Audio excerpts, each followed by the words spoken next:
Hey guys, Build a Dragon care video. I'll just jump right in. Here's my Build a Dragon right here. I think he's probably like 2 years old now. Let's get right into it. For lighting, you're gonna need some source of UVB UVA light. That's what this is. You can get it in a strip like this, and you go down your whole enclosure.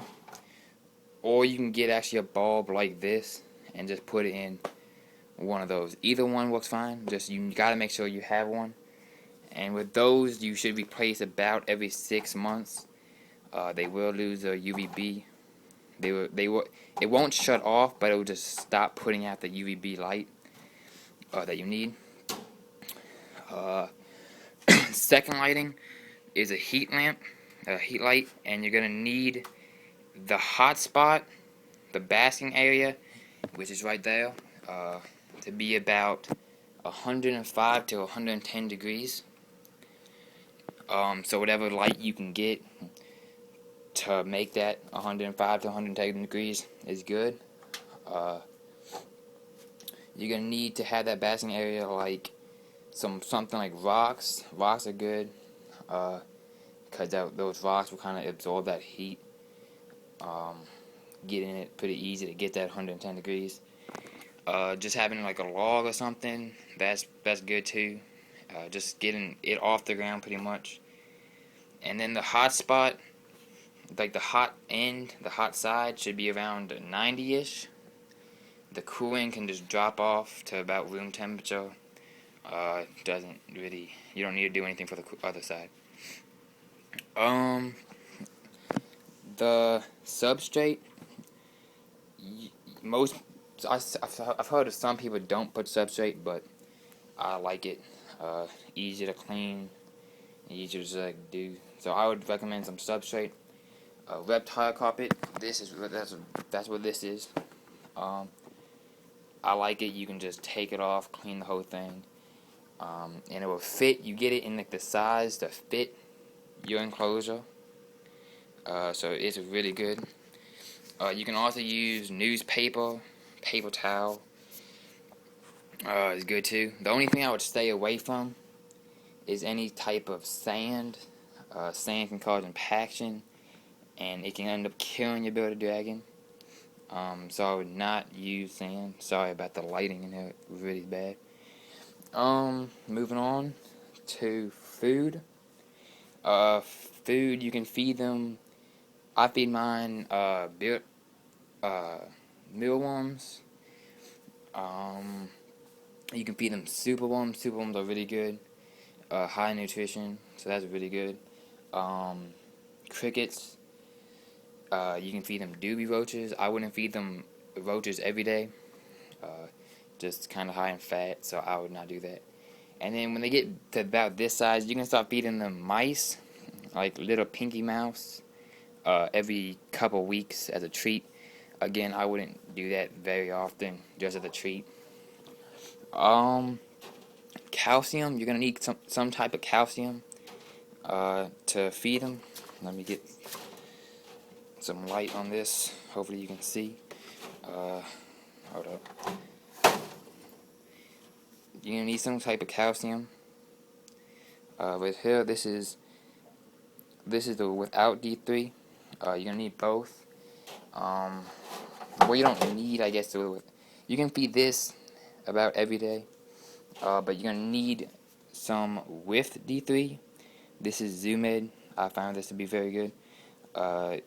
With D3, what you're gonna do is dust this on your crickets, superworms, etc. About 3 times a week. Just dust it, put it on, shake it up, feed it to them. That's really good. You gotta have that. The with D3, without D3, you can feed every day if you want to. But with D3, about 3 times a week. Get your calcium. Also, when they get, you can feed them, when they get older, you can start feeding them more lettuce, fruits, vegetables, more stuff like that, and less meat. When they're younger, about 80% meat, 20% vegetables. When they get older, it's more like 80-20 vegetables to meat.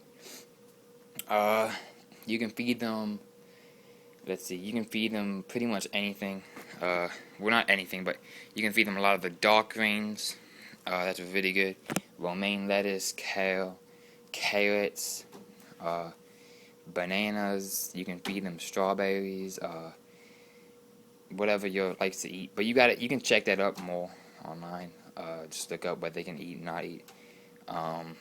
One thing they shouldn't be eating is iceberg lettuce. It won't kill it, but it's not gonna do anything for them because iceberg lettuce has no nutrition. So I would not feed them that. And you can just go ahead and dust some of your calcium on those foods, on your lettuce and stuff to get that calcium in there. Water dish. You're gonna need some water. The water dish in there. Keep that on the cool end.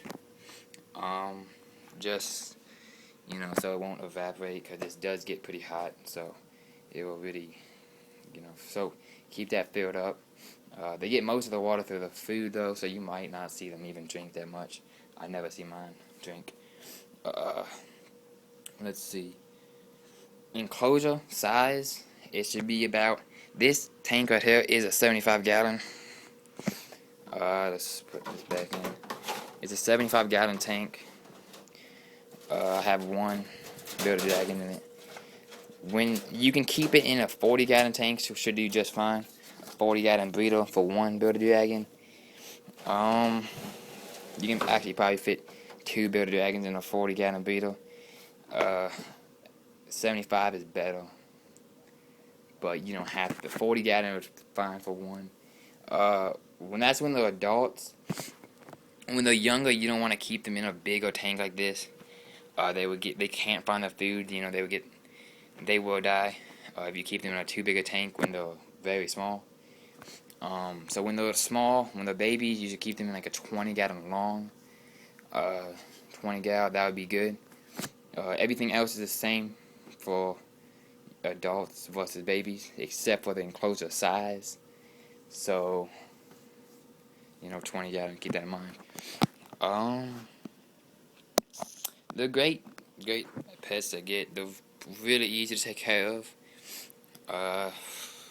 Not that much maintenance. All you gotta pretty much do is keep that clean. Remember to, just pretty much keep that clean. Dust the crickets and stuff. You can also give them baths every once in a while. Yeah, after they shed. If you see, sometimes the shed will stay on. Give them a warm bath. Will help. Just fill up your sink or whatever. Put them in. That's good.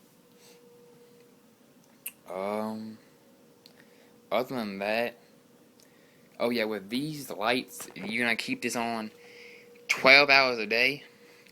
As you can see, I have timer, so this will shut off after 12 hours.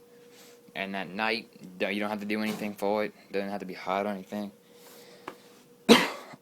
You can get night bulbs.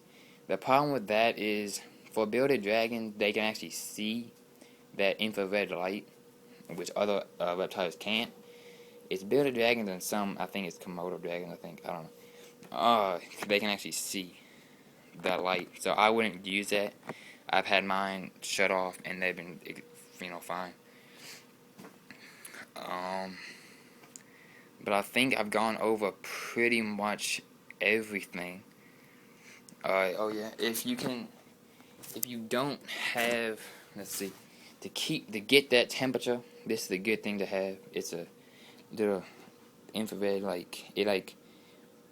you push this button, point, and it will show you exactly how much, that hotspot is. So you can get, that hotspot. Good. You can put, other than that, you can hold them.